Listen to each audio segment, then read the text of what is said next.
No hay razón ni motivos para regresar al dolor. Y más cuando creíamos superar lo peor. Cuando creíamos parte del pasado, las bombas y misiles, las amenazas y alertas nos llenaron de terror. Ver familias separarse, amores distanciarse, lágrimas derramarse. Queremos la paz, pedimos paz, exigimos paz. Por poder y ambición llenan al mundo de dolor. Ya no más guerra, más amor, queremos paz. Por poder y ambición llenan al mundo de dolor. Es más que necesario poner al fin un alto ya a esta guerra en tiempos de paz.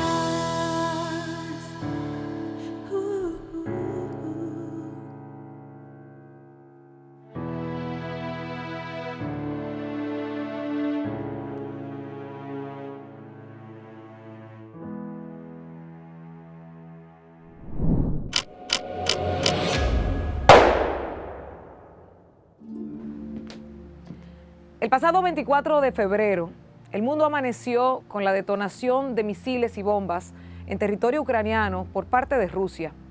A más de un mes de haber iniciado este conflicto, todavía no se vislumbra una salida de paz, pero sobre todo, miles de fallecidos y cientos de miles de refugiados y personas que han abandonado sus hogares.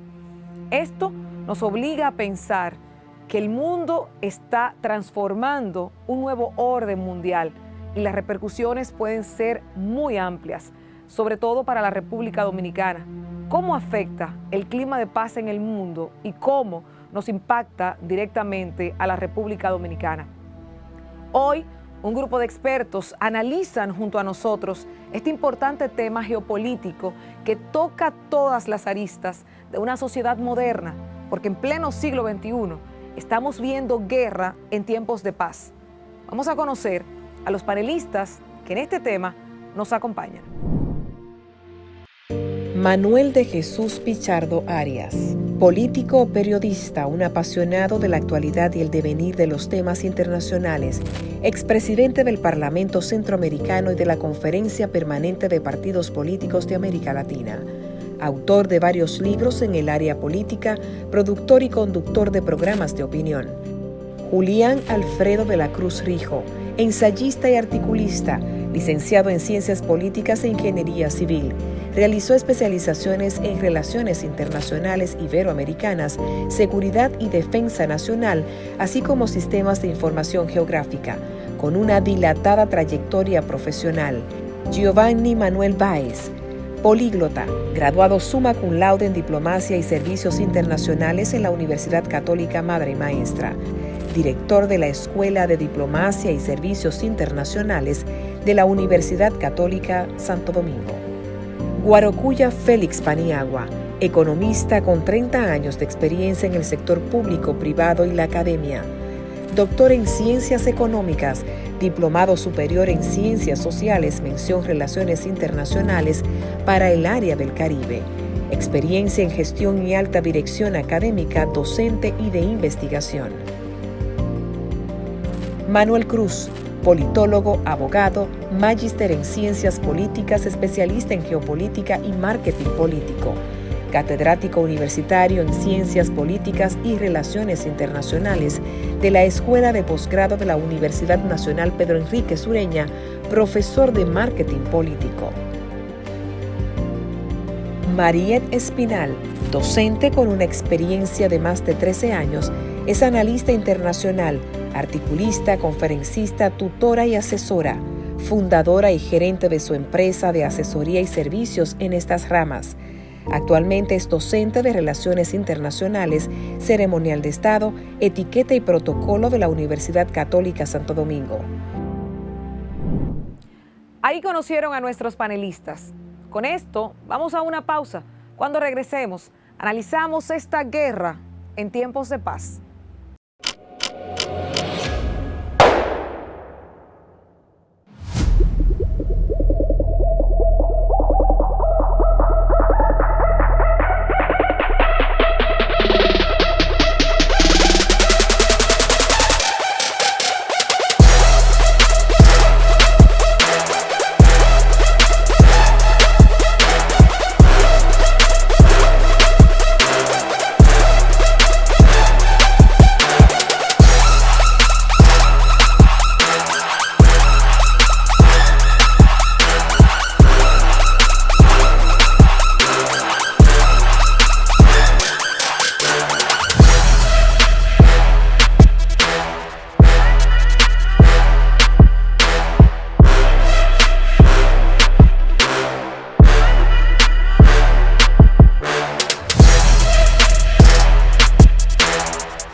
Señores, gracias de verdad por estar ahí con nosotros en sintonía, y sé que llamamos la atención con este panel donde analizamos el conflicto entre Rusia y Ucrania, sus orígenes, el desarrollo y sobre todo las consecuencias a nivel global y cómo impactan en República Dominicana. Al principio hacíamos la introducción de quienes nos acompañan en esta entrega y quiero darles a todos la cordial bienvenida ya aquí al piso, empezando por el doctor Guarocuya Félix. Muchísimas gracias por estar aquí. La profesora Mariette Espinal, el profesor Giovanni Báez, el colega periodista y geopolítico Manuel Cruz, Manolo Pichardo, expresidente del Parlacén, también una figura conocida en este ámbito, y claro que sí, al ingeniero Alfredo de la Cruz. Ellos debaten con nosotros este interesante tema que antes de empezar a tocarlo, queremos colocar para que ustedes conozcan un poco más en detalle algunos de los puntos que han estado debatiéndose y conociéndose. Vamos a ver. Destrucción y horror, sed y hambre, miles de refugiados y evacuados, decenas de huérfanos y desaparecidos, escudos humanos, la muerte en la mira. En febrero de 2022, la decisión del presidente Vladimir Putin impactó al mundo.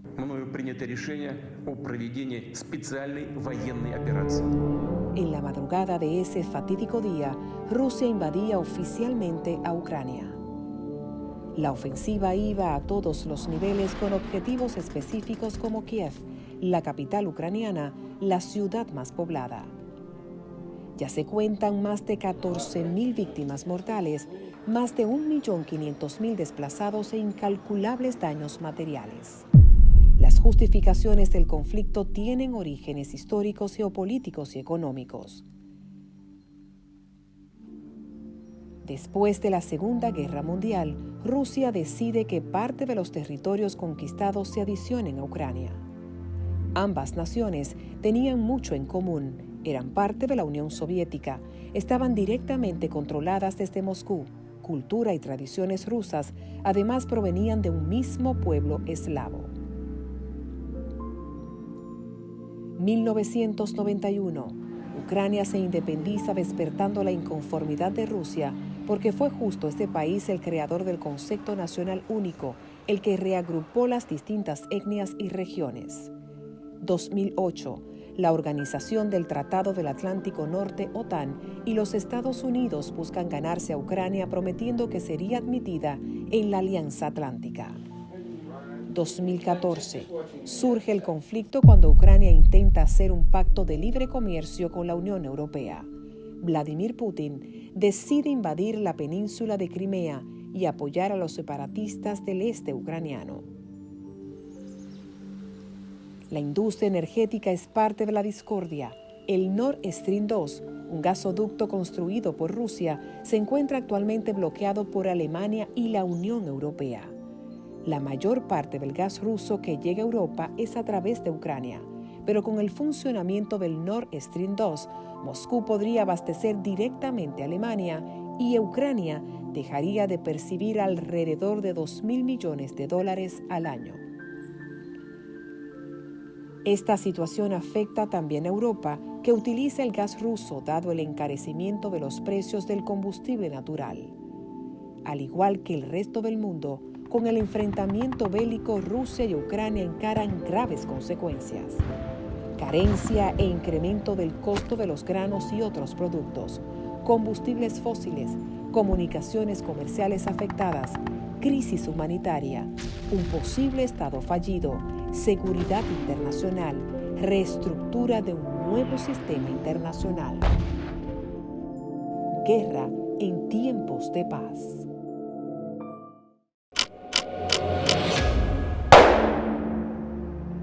Esto es solo una reseña de lo que ha estado viviéndose entre Rusia y Ucrania en este último mes y días. Y aquí iniciamos justamente con esta pregunta. ¿Por qué se convirtió en una guerra? ¿Por qué llegó a ser una guerra? Muchas gracias, Loreni. Fíjate, comienza con un tema que originalmente no es económico, es un tema fundamentalmente geopolítico, y lo que estamos mirando es una guerra basada en fronteras. Es como si nos hubiésemos retrotraído a 1870, quizá la guerra franco-prusiana, o a la Primera o Segunda Guerra Mundial. Lo que está intentando Rusia es de definir claramente su zona de influencia. Evidentemente que eso tiene consecuencias económicas, pero la motivación fundamental es una motivación de delimitar las zonas de influencia de Rusia frente a la Unión Europea y sobre todo frente a Estados Unidos. Al mismo tiempo hay un actor importante que es China, que aunque no es un actor beligerante en este momento porque no forma parte de la OTAN, sí es un actor importante desde el punto de vista de las posiciones que está asumiendo de este conflicto. Realmente esto que estamos viendo empieza, como bien expresaba Guarocuya, por una situación que tiene que ver con intereses de los actores envueltos, intereses que resultaron en cierto modo afectados desde el mismo momento en que se desintegró la Unión Soviética y Occidente no supo dar respuesta, o el orden global que tenemos no tuvo respuestas para esas demandas.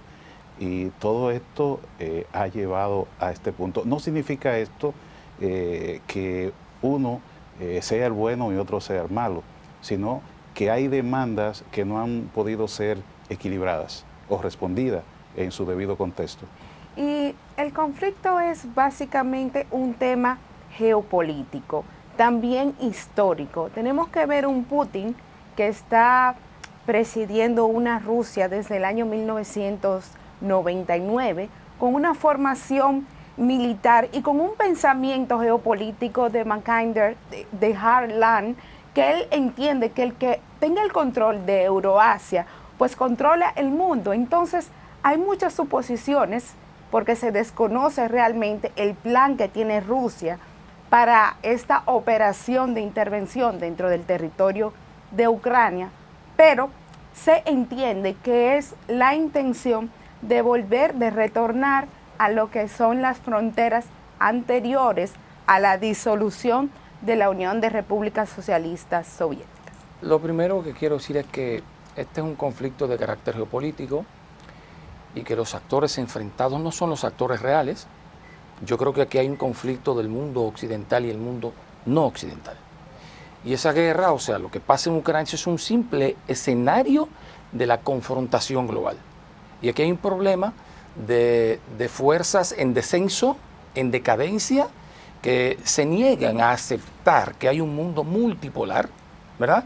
Y entonces han provocado por trasmano la guerra para reafianzar su liderazgo. Por otro lado, hay otros actores no tan visibles, ya lo mencionó Guarocuya, como China, que es el actor oculto, ¿verdad? Que diríamos es el país en ascenso. Ya se plantea que China sería la principal potencia del mundo en el 2028. Hay algunos economistas que dicen que ya lo es, pero no es un tema para discutirlo ahora.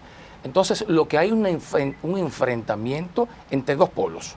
aunque no hay un mundo bipolar, pero un enfrentamiento entre la nueva arquitectura que se está gestando en el mundo, ¿verdad? Un país hegemón desde 1991 que se resiste a dejar de serlo, y fuerzas que emergen que quieren convertir al mundo en un mundo multipolar más horizontal. Claro. Profesor. Muchas gracias, Lorena, por la invitación. Realmente un evento imperdible y lo agradezco mucho. En esencia, si nosotros vemos el devenir histórico y precisamente los últimos 23 años, 24 años, nos damos cuenta que Rusia ha sido un actor en expansión.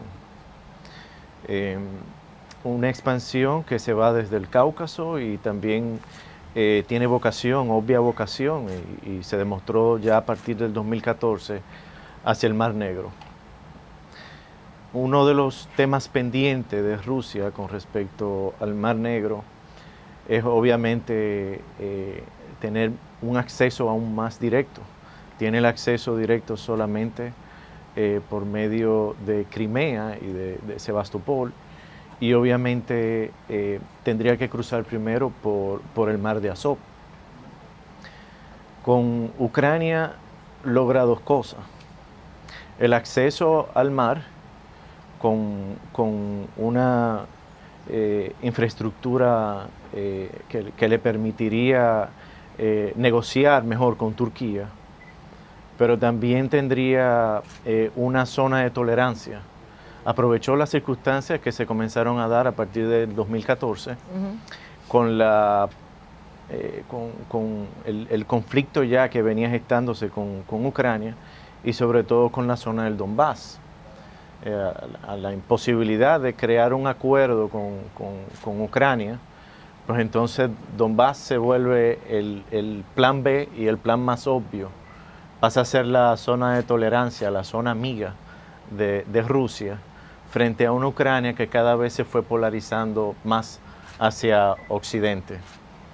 Entonces también hay un factor de negociación fallido y una escalada de sanciones, sobre todo económicas, que siempre son el preámbulo a este tipo de acción, que se venían gestando ya desde el 2014, con puntos álgidos en el 2017, y que vemos ya el desenlace como nunca. Rusia pasa a ser el país con mayor tipos de impedimentos comerciales y financieros, en sanciones que superan inclusive las sanciones que lleva Irán, que ya llevaba un récord Guinness en el respecto. Mira qué interesante eso, que de eso vamos a hablar un poco más adelante, y lo que implica esta nueva forma de hacer guerra, no solamente con bombas y misiles. Manuel. Gracias, Lorena, y de verdad privilegiado de estar aquí. Mira, yo pienso que esta situación, yo no le llamo guerra, invasión. La guerra tiene otra connotación desde el punto de vista del derecho internacional, pero pienso que estamos aquí por diferentes variables. Primero, ambición humana. La ambición humana en geopolítica le llamamos expansionismo, le llamamos Haushofer y Federico Rapser. Ese es el primer elemento.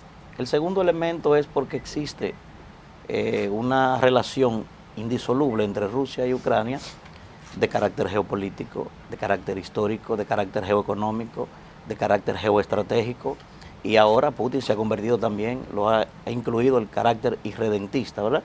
Así se ha constituido Putin cuando ellos mismos se denominan como la tercera Roma, es lo que buscan, esa reconfiguración de las fronteras que tenían antes.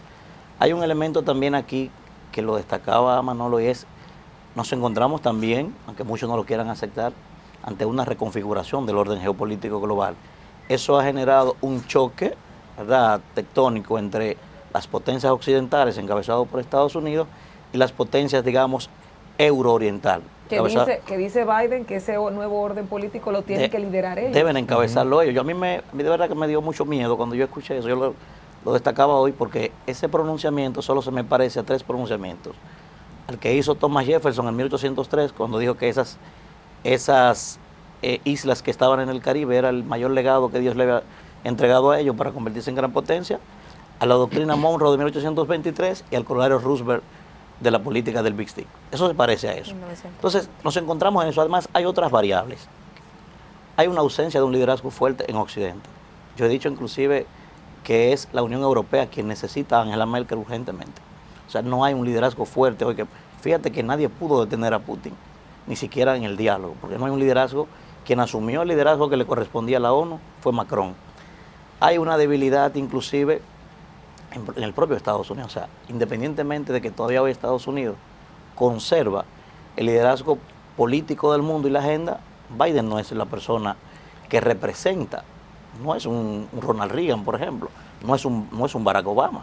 Entonces, tiene ciertas debilidades. Además de eso, tú le debes incluir que hay un orden mundial establecido que es el mismo después de la Guerra Fría. Tenemos 80 años con este modelo. Todo eso hace una simbiosis y es lo que ha traído este conflicto hoy, además de ambas partes, la violación de todos los acuerdos de Minsk, el acta final de Helsinki, todo lo que se había constituido, todo el mundo lo violó. Pienso que esos son los elementos fundamentales que lo podemos abordar ya en amplio en este debate, en este panel, pero pienso que esa es la causa fundamental de esto que estamos viendo, que nadie sabe dónde va a terminar. A nosotros que nos toca madrugar, ya eran horas avanzadas para allá y lo que se veía era que se había desplomado todos los precios de bolsa y todo el petróleo y todos los mercados estaban derrumbándose. Guarocuya, ¿por qué sucede esto? ¿Por qué una guerra afecta la economía de otros países que no son los que están involucrados? Bueno, los economistas le llaman a eso los mecanismos de transmisión. Y los mecanismos de transmisión, que suenan muy sofisticados, son temas mucho más simples y mucho más cotidianos. ¿Cómo se transmite una crisis o una situación beneficiosa de una economía a otra? Se transmite a través del comercio, a través de la inversión, a través de los flujos financieros, a través de la migración, es decir, a través de las múltiples dimensiones que tienen las relaciones entre los estados y entre los países o entre los territorios. Entonces, evidentemente que una economía como la rusa, si bien es cierto que no tiene la importancia que llegó a tener la Unión Soviética en su momento, ni además es una de las grandes economías hegemónicas en este momento del mundo, pero sí tiene el control de una parte importante de elementos que son fundamentales para el funcionamiento de una parte de la economía mundo. Es petróleo y tiene gas, y por lo tanto Europa depende, Europa occidental, tanto de petróleo como de gas. Entonces ese es un elemento muy importante. Al mismo tiempo, tanto Rusia como Ucrania aportan aproximadamente el 26% de todo el cereal que se consume a nivel global. Entonces estamos hablando de que impacta tanto los precios de los alimentos o de un determinado tipo de alimentos como el tema de los precios de la energía en sentido amplio. Y en sentido estrecho de la energía, los alimentos son energía para las personas o energía para los animales para que las personas puedan tener energía. Es decir que en ese sentido, aunque la economía rusa en tamaño es equivalente a la economía española, pero tiene elementos que la hacen una economía estratégica como son los alimentos y los combustibles. Eso hace que evidentemente tenga un impacto en la economía mundo.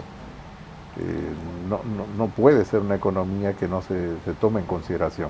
Al mismo tiempo es una potencia militar importante. Es verdad que a partir del año 89, con la caída del muro de Berlín, y luego con la disolución formal en el 91 de la entonces Unión de Repúblicas Socialistas Soviéticas, Rusia queda como, ya lo había sido, como el estado más importante de todo ese entorno, pero un estado sumamente disminuido del punto de vista económico y al mismo tiempo del punto de vista militar.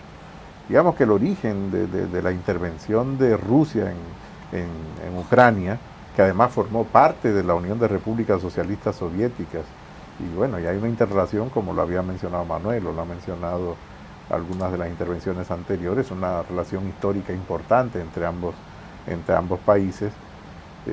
Para ponerte un ejemplo, la canción más conocida de Rusia a nivel internacional es Ojos Negros, Ochi Chornia, y es de un compositor ucraniano, y es rusa, quiero decir, o la península de Crimea, que ha sido objeto de disputa recientemente y ocupada por Rusia, pero previamente, hasta el año 54, formaba parte de Rusia y no de Ucrania. Entonces, todo esto son elementos que están, digamos, en esa coctelera que hoy tiene un desenlace que es la ocupación directa de Rusia en Ucrania. El impacto a la economía es importante. Ahora, su impacto probablemente en el tiempo vaya a ser cada vez menor. Es decir, hay un primer impacto, pero en la medida que las demás economías pueden comenzar a sustituir a Rusia como suplidor de alimentos o de combustibles, evidentemente que ese impacto puede diluirse en el tiempo. Por lo tanto, el tiempo, el concepto tiempo, es una variable muy importante a tomar en consideración en este conflicto. Y vuelvo y reitero, y ojalá podamos analizarlo a más profundidad, el caso de China, que sigue siendo un actor importante en este momento. ¿Alguien quiere agregar algo a eso que él dice? Porque quiero hacer la pregunta, una pregunta que le he escuchado análisis de varios expertos y de varios medios internacionales que dicen que estamos en la puerta de la posible tercera guerra mundial. ¿Eso consideran ustedes que es así?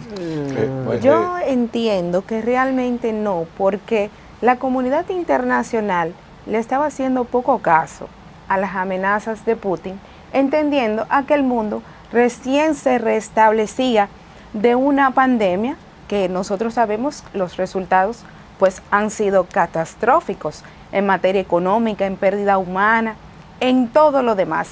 Entonces entiendo que lo creían incapaz de intervenir de la manera que lo ha hecho. ¿Lo subestimaron? Entiendo que sí, pero como el mundo no es el mundo de 80 años atrás, ni de 1945, ni de 1991, la sociedad mundial no aceptaría un conflicto internacional armado liderado por Estados Unidos o por Occidente, porque ustedes saben que la intervención a Irak del 91, del 2003, Afganistán, han desprestigiado el contexto de guerra en todo el mundo. Entonces, se han ido mucho por el tema de la diplomacia y lo hemos visto con la respuesta de la OTAN a Zelensky cuando éste solicitó pues protección por la vía aérea. Ellos le negaron porque eso implicaría retomar una tercera guerra mundial en territorio europeo. Lo que estamos viendo ahora mismo en Ucrania es algo que no se había vivido dentro del territorio europeo. Y ahí voy con el tema de la pregunta que tú hacías. Sí hay un tema de los blanquitos, porque sí hay conflictos internacionales en Congo, en Siria, internos en el mismo Irak, pero este no había tocado a los países que controlan los organismos internacionales más importantes, como es el caso de Naciones Unidas, OTAN y la Unión Europea. Entonces creo que todos estos factores impiden a que el mundo se vaya a una guerra. Estas sanciones y bloqueos que tienen en conjunto como comunidad en contra de Rusia se hace sentir, pero tiene dos, vamos a decir, dentro de mi opinión, tiene dos vertientes. O fortalece la reputación del régimen dentro de un nacionalismo desmedido dentro del territorio ruso, o, por otra parte, debilita tanto la economía y el aislamiento internacional, que Rusia está solo ahora mismo, solamente muy pocos estados le acompañan, pues crearía una crisis económica y social que derrumbaría su estabilidad económica. Entonces, en mediano plazo, no podría él sustentar en el tiempo esta intervención. Porque recuerde que el tema de impacto económico es inmediato. Como tú decías, al otro día vimos el alza de los combustibles, el alza de los precios. Bueno, estamos en una sociedad global, en un mundo interdependiente, donde se intercambian obviamente materias primas para producción de productos, que es inminente el impacto, no importa dónde sea la guerra. Entonces, siendo consciente de ellos, entiendo que la comunidad internacional no va a intervenir de manera directa a Rusia. No solamente, eso no se sabe el tiempo que vaya a durar. Yo entiendo que va a durar hasta que Putin quiera o hasta que hagan una operación para quitarlo del poder. Sí, ese es mi parecer. Yo pienso, Claro. retomando algo de lo que expresaba Guarocuya y lo que expresaba esa bella dama allá. Gracias. Yo pienso que muy por el contrario, esta guerra era muy, o esta intervención porque suscribo en parte lo que dice Manuel. Esta intervención era la más esperada. Y yo pienso... Era esperada. Sí, porque... Desde hace más de 10 años. Sí. Claro, sí. Y anunciada. Y el mismo presidente Joe Biden, el presidente de Estados Unidos, estuvo anunciando la guerra. Obviamente por otras situaciones históricas, un poco le hicieron caso. Pero yo pienso que Washington buscó que se creara la coartada perfecta para aplicar esta serie de sanciones económicas a Rusia, porque Rusia tiene el segundo ejército más poderoso del mundo y en algunos ámbitos el más poderoso, porque en el apartado de arsenal nuclear, el arsenal nuclear más grande del mundo es el ruso. Ahora, ese poder militar que tiene Rusia no guarda relación con el vigor económico. Obviamente, Rusia, me parece, y Guarocuya me corrige, es la 11ª economía del mundo, más o menos. Sí, pero es del tamaño de la economía española. Sí, o aquí Brasil, en América Latina. O sea, su vigor militar, ese musculoso brazo militar, no guarda relación con el brazo económico, pero ese brazo económico lo sostiene. Obviamente en Washington entendieron que había que debilitar el brazo económico para debilitar ese vigoroso brazo militar. Ok, ¿cómo se pone en marcha? Bueno, las sanciones económicas, si bien muchos dicen, bueno, pero hay gobiernos como el de Venezuela, como el de Irán, Cuba, que tienen años con sanciones y no hace efecto. No, pero no es lo mismo. Esta es una jugada que es, yo lo llamo sencillamente, tú te sacas un ojo para ver a tu rival ciego. ¿Por qué? Y aquí entra Ucrania, que como decía don Manolo, los actores visibles no son los actores que están peleando esta guerra. No. Esto es un pleito de superpotencia, esto es una competencia de superpotencias. En este sentido, al debilitar ese aparato militar, obviamente la economía, por la interconexión y la interdependencia que hay, afecta a todos. Pero la idea es reducir esa preeminencia que tiene Rusia, lo cual debilitaría ese brazo militar. Pero de pronto Rusia no solo está en Ucrania. Ahora mismo se está llevando a cabo el acuerdo nuclear con Irán, y en ese acuerdo Rusia es una de las potencias firmantes. Un acuerdo que está prácticamente listo y que ese petróleo de Irán ahora sería necesario junto con el de Venezuela, por ejemplo, para en parte tratar de compensar la falta de los energéticos rusos. Pero ¿qué pasa? Ahora mismo hay un impasse, estando listo el acuerdo. Las sanciones aplicadas impedirían a Rusia reconstruir alguna central nuclear en Irán. Entonces Rusia ha parado ahí. O sea, porque es bueno que sepamos, y esta parte es importante, y es lo que le decía Manuel fuera del aire, hay que castigar la violación del orden internacional, pero aunque parezca contradictorio, esa sanción a Rusia debe ser aceptable a Putin. ¿Por qué? Por el tipo de liderazgo que tiene Putin, sería muy peligroso para el mundo que él se sienta acorralado. En ese sentido, si bien no estamos en los prolegómenos de una tercera guerra mundial, no llega ahí, pero los generales y estrategas militares saben cómo y cuándo empieza una guerra. Lo que todavía nadie sabe es cómo termina. Y esa es la parte peligrosa. Antes de la siguiente respuesta, solamente decir que el COVID empezó un día y fue subestimado, y vamos por más de 2 años. Así es. Solamente digo esto, Manolo. Sí, mira, yo creo que tenemos que volver un poquito al origen del conflicto. Porque aquí se ha hablado un poco de expansión, o de la vocación expansionista de Rusia, de querer volver o rearticular lo que fue la Unión Soviética, pero ocurre que olvidamos de la vocación expansionista de Occidente.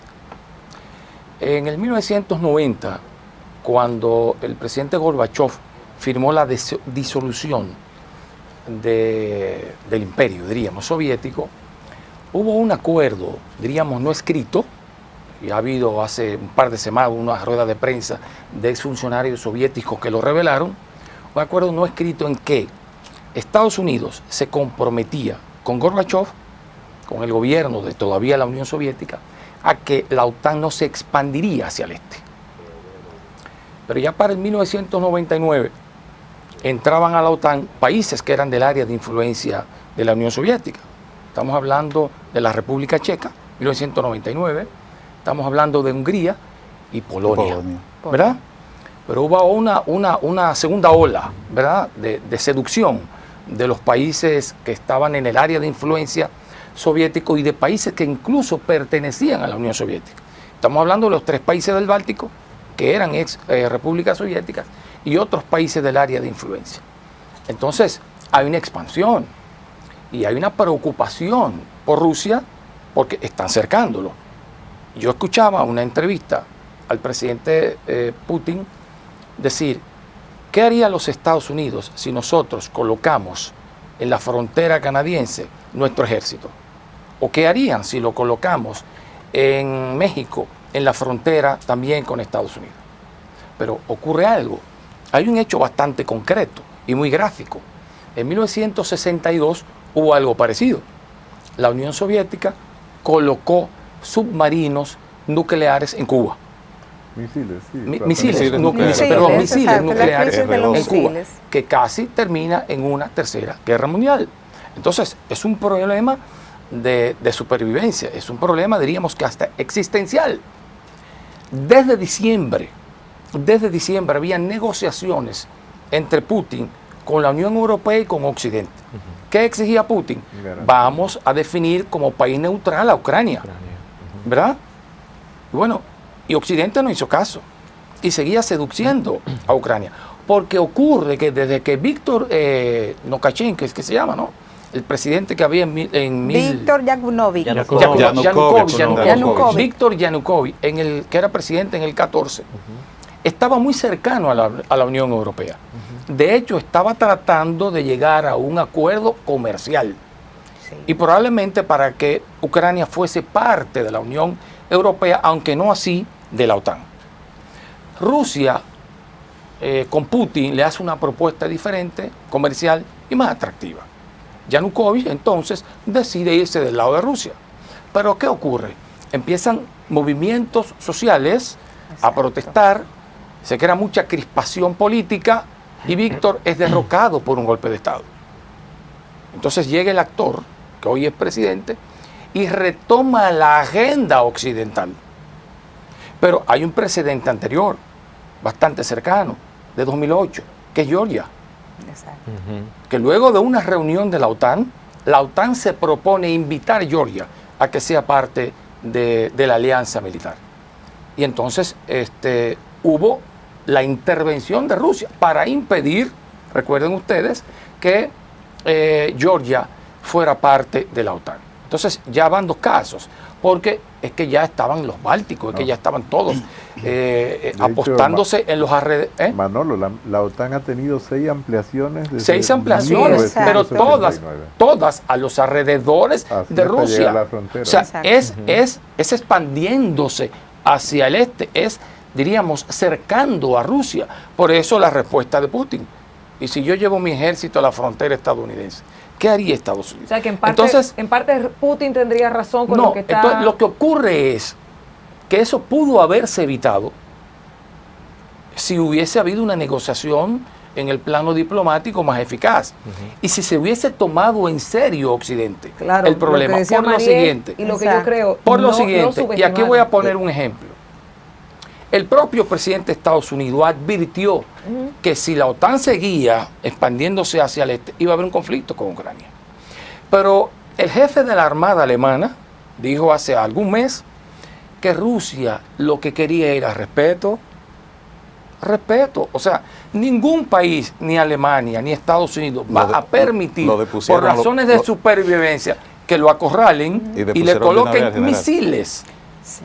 Dirigidos hacia su territorio. Eso no es posible. Entonces aquí hubo un fallo en las negociaciones.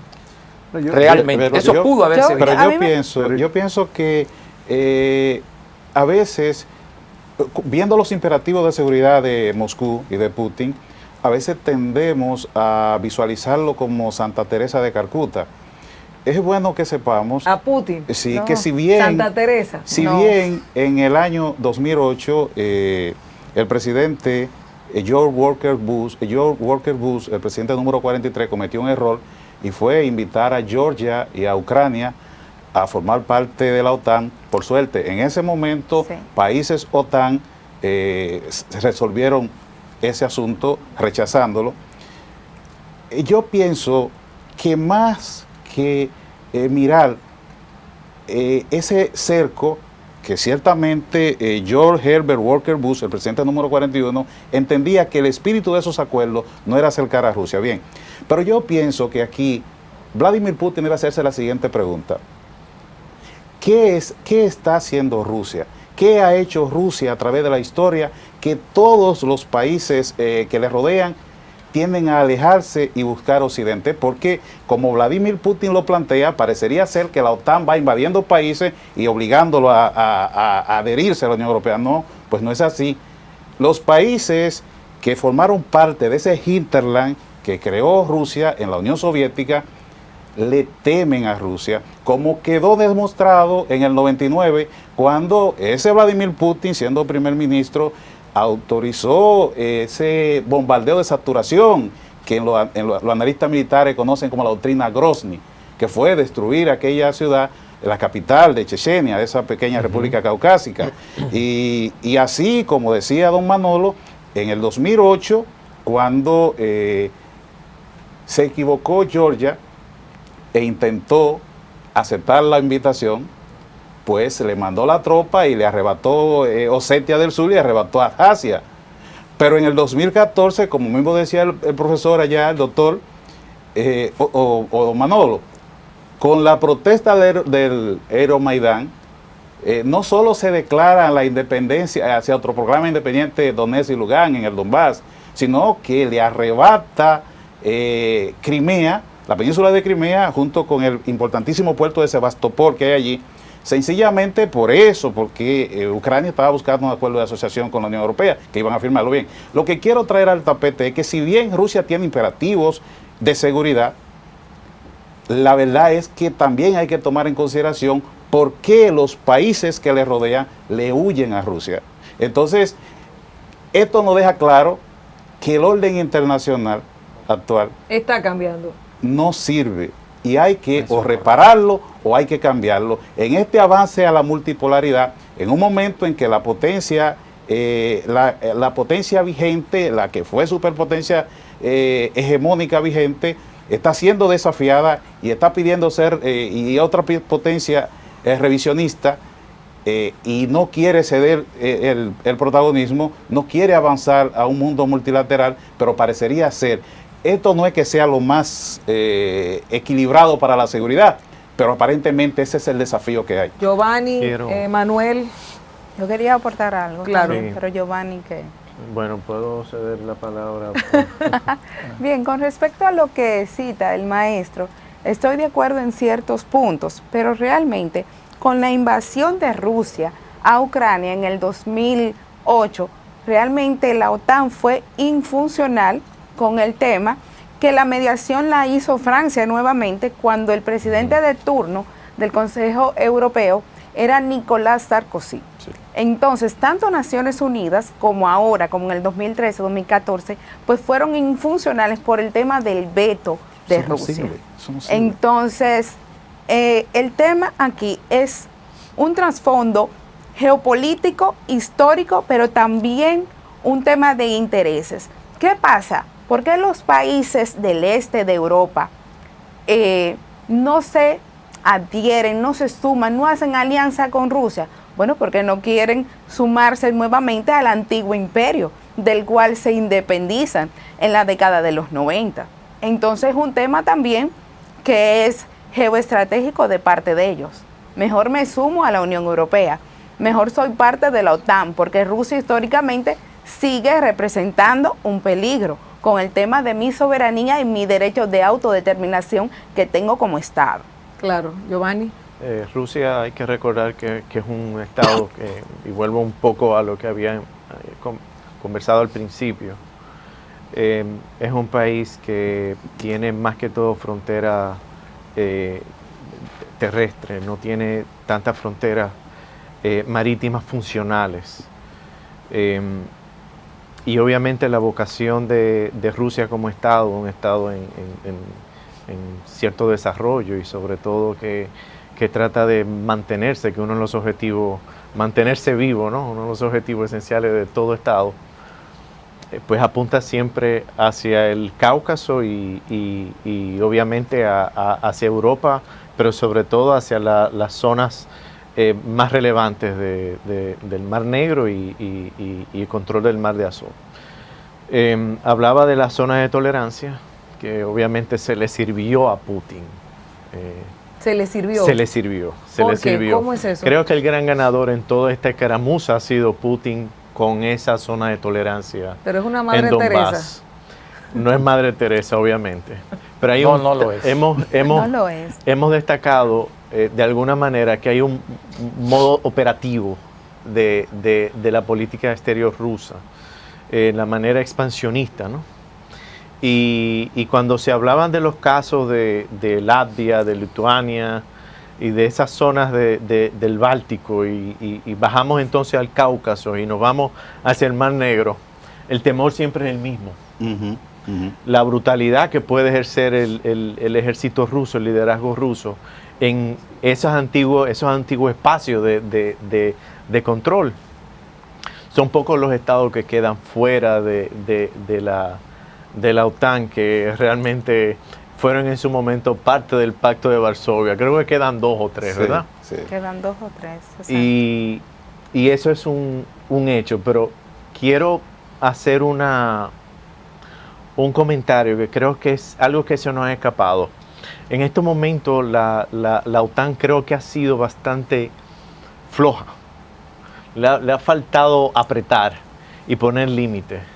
No creo que vayamos a una tercera guerra mundial, pero sí, si no se ponen esos límites, una línea roja, pudiéramos esperar una escalada en violencia. Ya han aplanado literalmente Mariupol. En cualquier momento puede pasar lo mismo con Kharkov, puede pasar lo mismo con esas ciudades puertos tan importantes para la economía de Ucrania. Están aplanando Ucrania. Poco importa quién, si se quedan o en este momento derrumban el gobierno de Zelensky, poco importa. Al final del día quedan con un estado destruido y con una economía que puede quedar inoperante por un buen tiempo. Y eso sería un caldo de cultivo perfecto para una guerra de baja intensidad, para promover elementos de guerra civil, que ha sido el modus operandi de Putin en todos estos casos que hemos estado repasando. Manuel. Miren, yo lo he escuchado a todos, ¿verdad? Tu pregunta si existe la posibilidad de una tercera guerra mundial. Yo quisiera comenzar por el sentido lógico. Si uno hace un análisis lógico, uno pudiera decir no hay espacio para una tercera guerra mundial. Y explico por qué. Utilizando la lógica, tú dices, bueno, lo ideal de una guerra, el que la planifica lo primero es visualizar cómo la gana. No estamos en 1945, o sea, no estamos hablando de Little Boy. Estamos hablando de orgivas hipersónicas.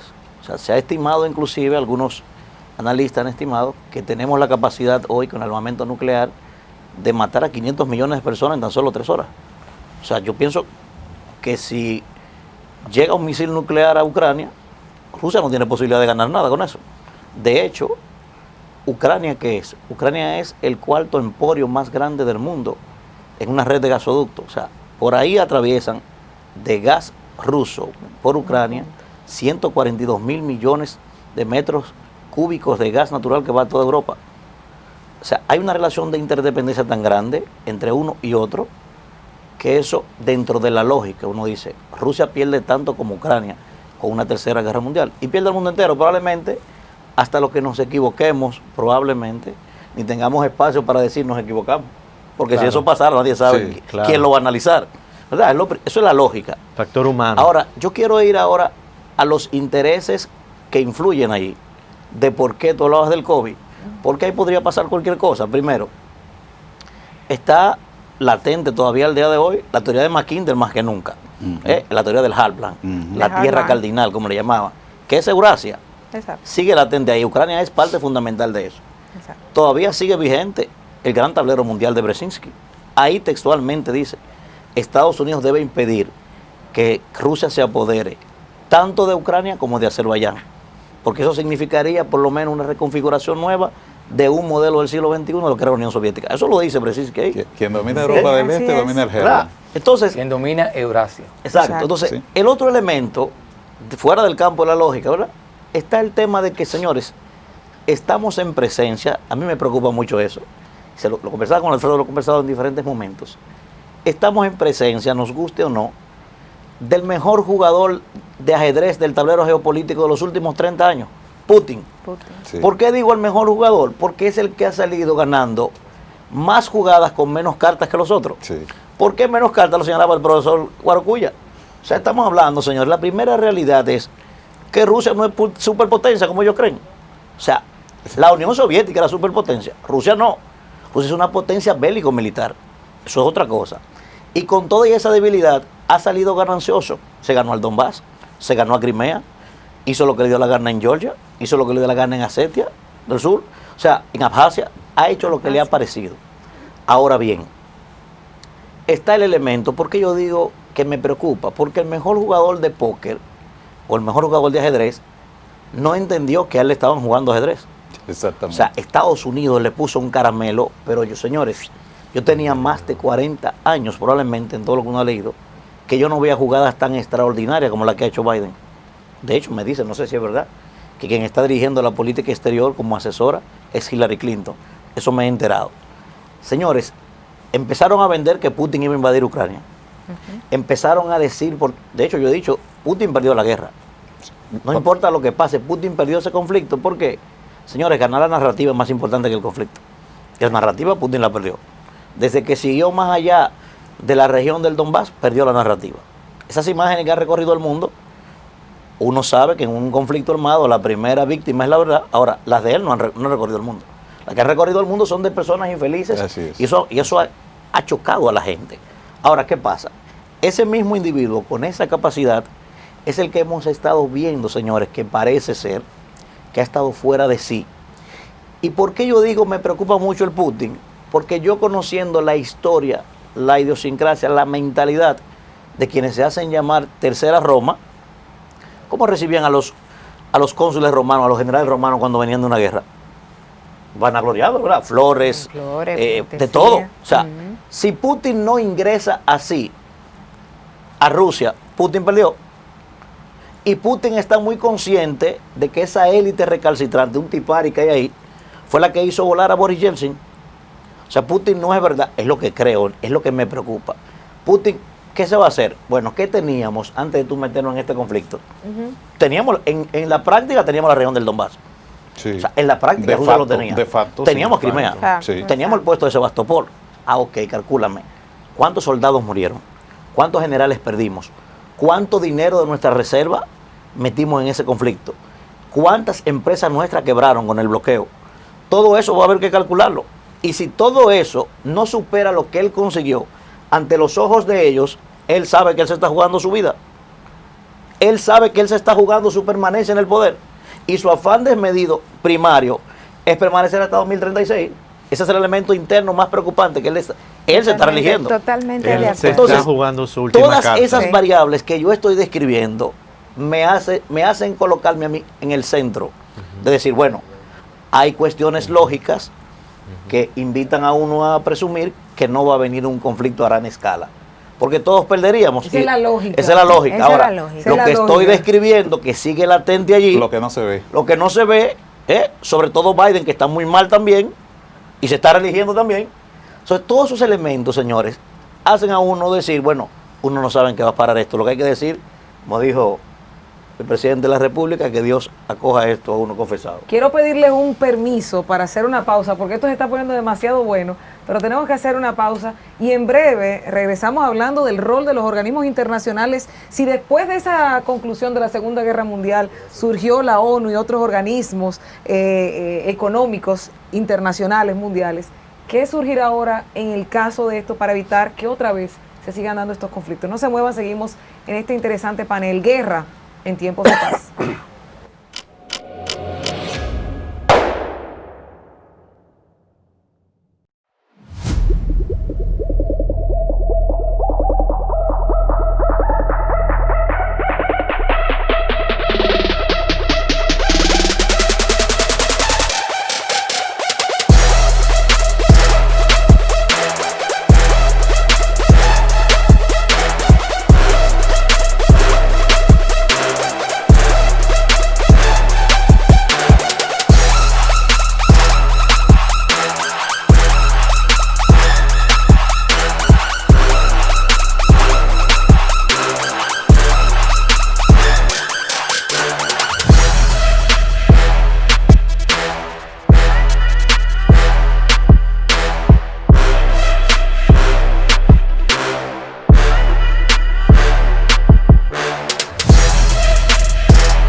Desde hace más de un mes el ambiente de paz del mundo ha estado alterado y sobre todo por la situación que atraviesa Ucrania y esta invasión militar especial que ha desarrollado Rusia y que nosotros a través de este panel Guerra en tiempos de paz estamos analizando. Y en el tendedero dejé la pregunta de los organismos internacionales. Una de las cosas que aprendí en una de las clases de la profesora Mariet fue que luego de la Segunda Guerra Mundial surgen organismos interesantes. Uno de estos es la Organización de Naciones Unidas. En este momento, el rol de los organismos internacionales, como la ONU, como la misma OTAN que la mencionamos, entre otros, ¿cuál es? ¿Cómo debe ser? Y si están actuando correctamente, mirando, escuchando, haciendo que se den las presiones con las sanciones que se están ejecutando, entre otras. Mira, Loreni, según pude ver en la última asamblea, por parte de la reunión de la Asamblea General, realmente al cumplirse un mes de este conflicto en una reunión extraordinaria, los países del mundo a nivel general condenan y solicitan a Rusia el retiro inmediato de sus tropas militares de Ucrania. Pero, ¿qué pasa? Las Naciones Unidas desde hace tiempo ha venido mostrando que es infuncional porque no representa los intereses que tiene el mundo actual. El mundo, como dije hace un momento, no es el mundo de 1945 y los países que controlan con derecho a veto el Consejo de Seguridad de esta organización, pues no representan la realidad actual, tanto económica, política y militar. Entonces, ¿qué pasa? ¿Por qué es infuncional Naciones Unidas? Porque Rusia veta cualquier acción o decisión que pueda ejecutar la organización dentro del territorio, ya sea ruso o ucraniano. Entonces, en este caso, al igual que lo vimos en el año 2008, al igual que lo vimos en el 2013 y en el 14, con el tema de Crimea y el puerto de Sebastopol, pues Naciones Unidas no pudo ejercer ninguna acción directa en el conflicto para lo que está llamado, porque recordemos que la naturaleza de esta organización es mantener la paz y seguridad internacionales y que un ataque a un miembro de la organización es un ataque a la organización, pero estamos hablando de dos países miembros de la organización, uno con poder de veto y otro simplemente miembro de la organización. Otra cosa que se debe analizar con el tema de las Naciones Unidas dentro de este conflicto es el artículo 51, realmente el capítulo 7 de la Carta Constitutiva, que es el recurso de legítima defensa, pero también los principios y propósitos. El principio de la no intervención, que está siendo ahora mismo quebrantado por parte de Rusia. El principio de respeto a las fronteras, a las posesiones territoriales de los estados, interviniendo y apoyando sectores independentistas, pues está realmente contradiciendo la Carta de San Francisco, que viene siendo como la piedra angular del derecho internacional público moderno. Otro factor importante, que retomando el tema del capítulo 7, el recurso de legítima defensa, Rusia, independientemente de que por un tema geopolítico y estratégico, pues todos sus bordes pues estaban, vamos a decir, occidentalizándose y sumándose a la OTAN. Sin embargo, no tuvo un ataque directo para abocar este recurso de legítima defensa por la parte de Ucrania. Según la participación del embajador de Rusia en las Naciones Unidas, en esta última reunión que cité, él expresó que Occidente ignoraba totalmente las personas que eran sometidas a abuso y que, según el texto de él, la expresión, 10.000 personas fallecieron por parte del abuso del régimen de Ucrania en contra de las regiones de Donbass, Donetsk y Lugansk, la región del Donbass. Pero otro punto a tomar en cuenta, OTAN. Si OTAN interviene, entonces estamos hablando del estallido de una tercera guerra mundial. Si OTAN entonces, si OTAN interviene. O sea, OTAN le conviene quedarse observando. Mediando, y realmente el apoyo que le puede dar es suplirle armamentos como lo ha hecho Estados Unidos, como lo ha hecho Reino Unido, como lo ha hecho Eslovaquia, pero no puede intervenir de manera directa al conflicto porque inmediatamente se convierte en un conflicto internacional y sí desataría una tercera guerra mundial. ¿Desataría una tercera guerra mundial, Manolo? Mira, lo primero es que yo quiero irme por donde ella inició. Los organismos internacionales no funcionan, creo eso. Bueno, hay un pronunciamiento, por ejemplo, de Guterres. Dijo que era un día negro para la humanidad cuando cuando Rusia incursionó en territorio de Ucrania. Pero ocurre que desde 2014 viene muriendo gente. Sí. Niños, ancianos, personas. Rusos. Más de 14.000 personas han muerto, pero las Naciones Unidas no ha dicho nada. Occidente invadió, asesinó a un presidente en Libia. Las Naciones Unidas no han dicho nada.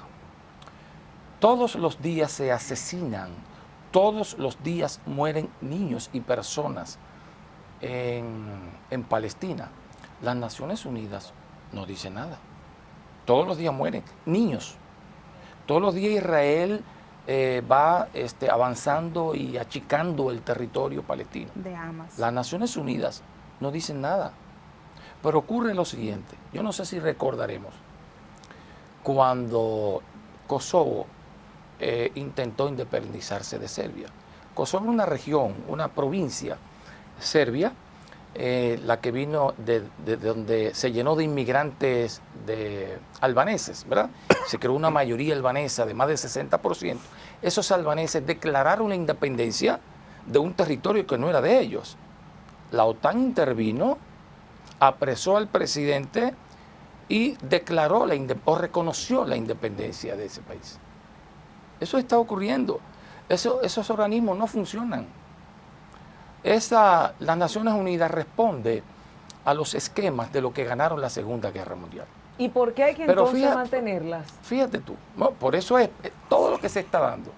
Es plantear una nueva arquitectura. Ese nuevo orden global. Mundial. Hay que plantear un nuevo orden mundial. Pero ¿quién va a generar ese orden mundial? Bueno, y sobre todo, ¿quién lo va a liderar? Es que esa es la lucha que hay ahora. Por eso Biden decía que en el nuevo orden, él reconoce que hay un orden mundial que se deshace. Que se deshace. Y por lo tanto reconoce que ya él no es el líder del orden mundial que existía y que lideró de manera única desde 1991. Lo reconoce, que es un mundo multipolar ahora mismo, ¿verdad? Lo que ocurre es que es una potencia que se resiste, ¿verdad?, a ser potencia. Y entonces estos organismos, ¿verdad?, son organismos medio ciegos. Tienen un ojo para ver solo lo que ocurre en el mundo no occidental, Pero cuando Occidente incurre en todo lo que sabemos, intervenciones militares por todas partes, incluyendo la OTAN en ella, Estados Unidos protagonizándola toda, no pasa nada. Entonces ese es el problema. Ahora, ¿iremos a una tercera guerra mundial? Bueno, ninguna de las guerras mundiales que ha visto se planificaron como guerras mundiales. Fueron conflictos entre países que fueron expandiéndose y se convirtieron en guerras mundiales. Ahora hay un problema bastante serio que pudiera llevar a la gente al cálculo de la suma cero o a la lógica de la suma cero. En las anteriores guerras, la Primera Guerra Mundial, Segunda Guerra Mundial, y en los otros conflictos menores, Estados Unidos ha participado en todos, como cabeza. Pero ocurre que nunca en Estados Unidos ha sonado un tiro. Nunca. Estados Unidos se ha beneficiado de las guerras. De hecho, en el pentagonismo sustituto del imperialismo de Juan Bosch, él explica cómo Estados Unidos se beneficia de la guerra, promueve la guerra para dinamizar su economía. Pues resulta que ahora hay un elemento nuevo que puede ser esperanzador. Y es el hecho de que si se desata una tercera guerra mundial, esa tercera guerra mundial tocará territorio estadounidense. Porque, y aquí se decía, fuera de cámara, que bueno, la primera potencia nuclear del mundo es Rusia. Pero no solo es la primera potencia nuclear del mundo, tiene los misiles hipersónicos con ojivas nucleares capaces de llegar a Estados Unidos en un tiempo y Biden acaba de decir que son indetectables. Lo acaba de decir hace 2 días. No se pueden detectar. Eso quiere decir que con esos misiles hipersónicos, que ahora India probó también misiles hipersónicos hace 3 días, y que se dice que China está construyendo 600 misiles hipersónicos. Y en una tercera guerra mundial, todos esos actores estarán en el escenario de guerra. Y por lo tanto, yo creo que el freno a una tercera guerra mundial es que esta vez pudiera tocar territorio estadounidense. Por eso la OTAN tiene mucha cautela, porque si la OTAN entra, como dice la profesora, automáticamente hay una guerra nuclear. Y una guerra nuclear es una tercera guerra mundial de suma cero, porque el globo se destruiría. Es interesante, es. y voy a tomar una parte de Manolo de lo que mencionabas, porque dentro del contexto de lo que se ha estado generando desde el inicio de este conflicto, la prensa internacional se ha hecho eco y nos hemos dado cuenta de diferentes versiones de abordar este tema.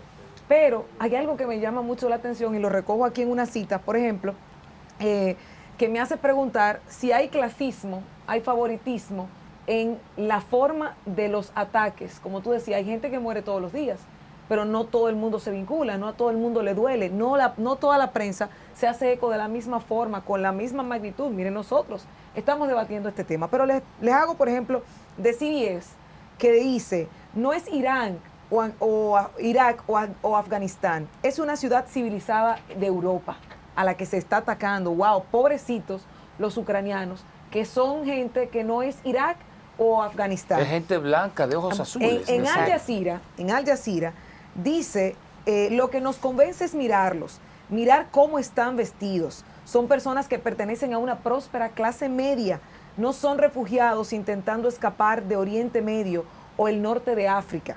Oigan bien, se parecen a cualquier familia europea que vive en la puerta de al lado de nuestra casa. Pero voy un poquito más. En la BBC, que un reportero corresponsal decía, es más emocional para mí porque veo a gente europea con ojos azules y pelo rubio que está siendo asesinada. Y hubo uno más de Daily Telegraph que dice, esta guerra es un error porque esta gente se parece a nosotros y tiene cuentas de Instagram y de Netflix. Son cristianos, son blancos, son muy iguales a nosotros. Estos son los adjetivos y la forma de abordarse de algunos Esa es la prensa occidental. Exacto. Entonces, ¿por qué? Porque la prensa occidental no les importan los otros, porque los organismos también internacionales tampoco le importa el mundo no occidental. Todos los días hay muertos, todos los días hay refugiados, todos los días se bombardea algún territorio en el mundo. Y las Naciones Unidas no dice nada, no actúa. Y los medios de comunicación al servicio de los intereses de Occidente lo ignoran. No pasa nada. Pero ahora mismo, burdo. en este momento, están muriendo personas en Palestina. ¿Quién se entera? Nadie se entera. Si tú no buscas prensa alternativa, no te enteras de lo que está pasando en el resto del mundo. Ahora, en Ucrania se desata esto, pero en Ucrania se había desatado esto antes y nadie le hace caso, desde 2014. Es ahora porque es interés del mundo occidental. Entonces, ese es el problema. Por esa razón hay que repensar los organismos internacionales. Y yo pienso que todo eso que se está dando, esta recomposición geopolítica, puede llevar, o definitivamente yo creo que llevará a un mundo diferente, a un mundo multipolar, a un mundo donde la agenda la definan entre todos los países. Pero ¿a quién beneficia la guerra? ¿Económicamente, a los que venden armas? ¿O a quién beneficia que estos conflictos se den? A ver, Manolo lo planteó en su intervención y creo que ha salido implícitamente en otras intervenciones. La guerra es un gran negocio. La guerra no solo es destrucción, la guerra es fundamentalmente un negocio. Y evidentemente que quien más pierde es la gente normal, común y corriente en la guerra. La gente de Ucrania, o la gente en Rusia, o la gente en Palestina, o la gente en África. Es decir, en cualquier lugar donde hay conflicto, quienes más pierden son los más pobres y los que tienen menos acceso al proceso de toma de decisiones o la toma de decisiones en sí.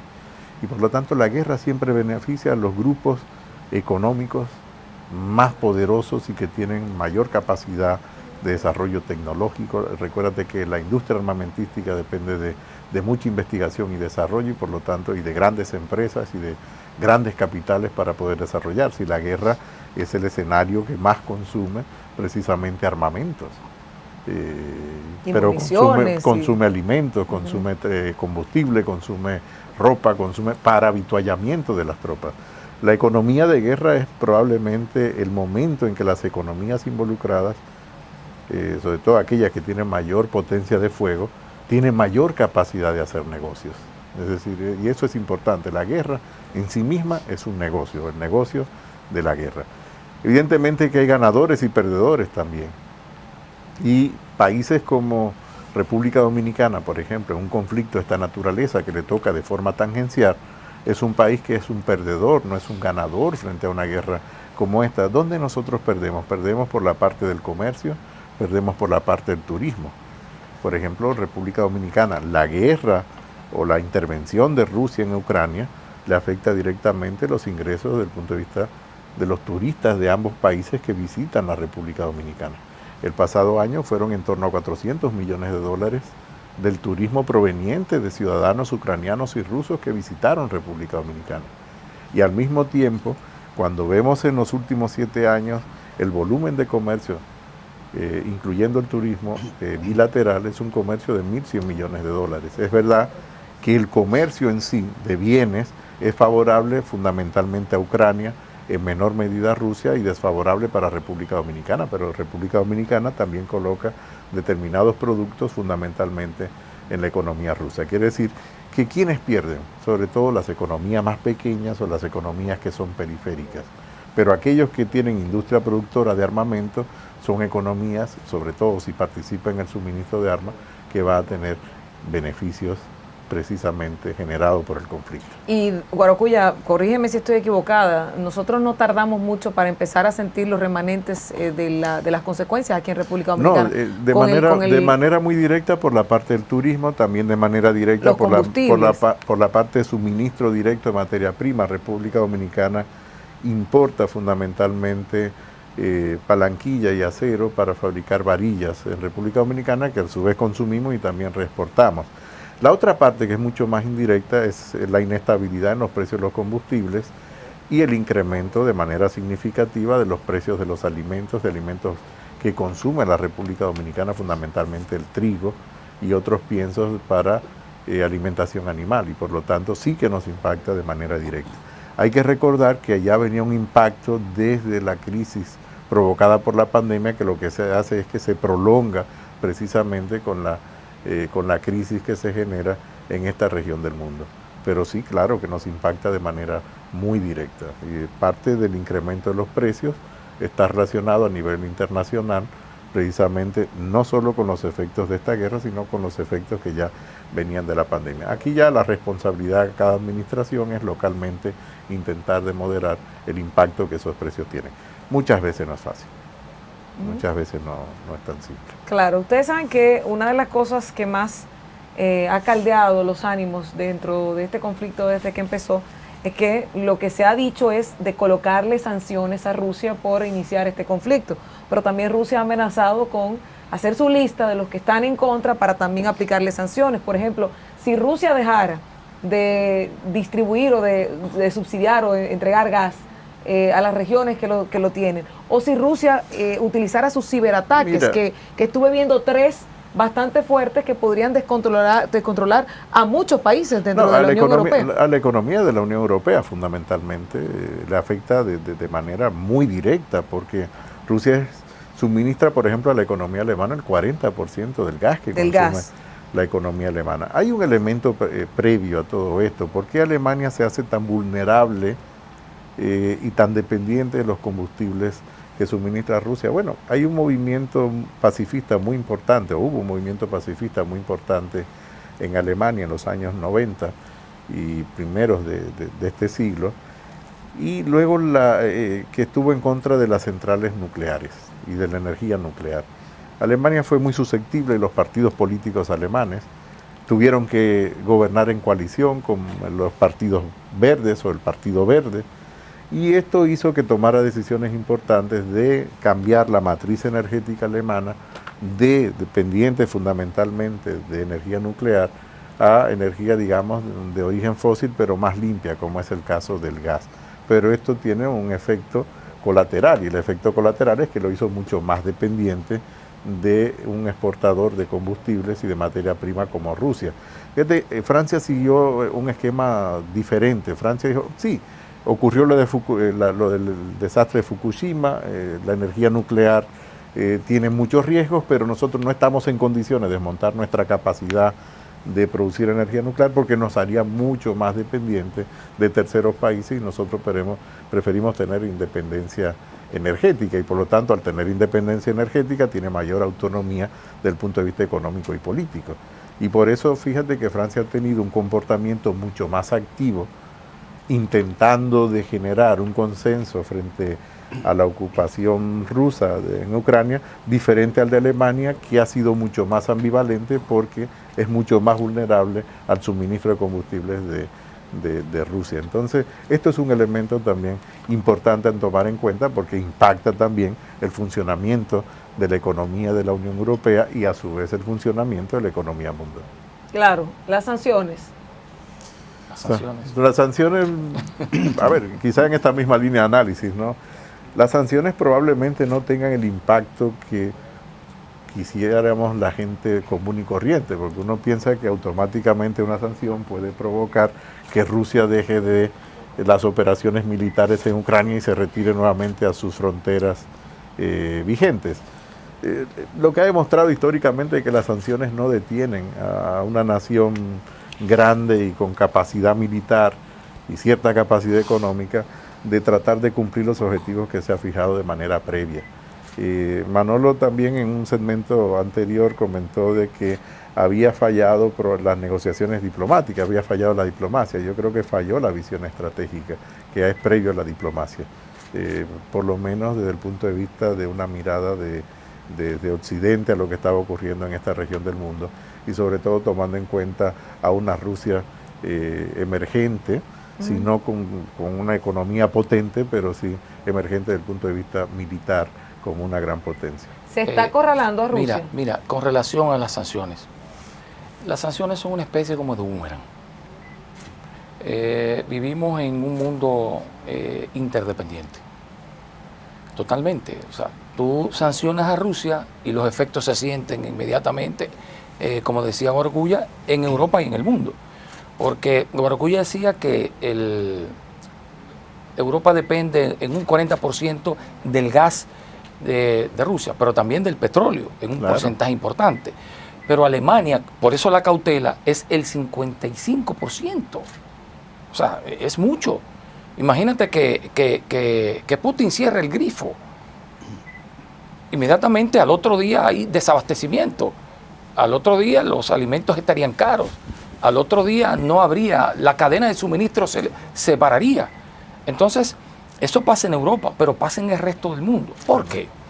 Porque con el tema de la deslocalización de las empresas, también ha habido una especie como de descentralización de la producción. Por ejemplo, un carro tú haces una parte en un lado, pero otra parte se hace en otra, entonces se ensambla en un lugar.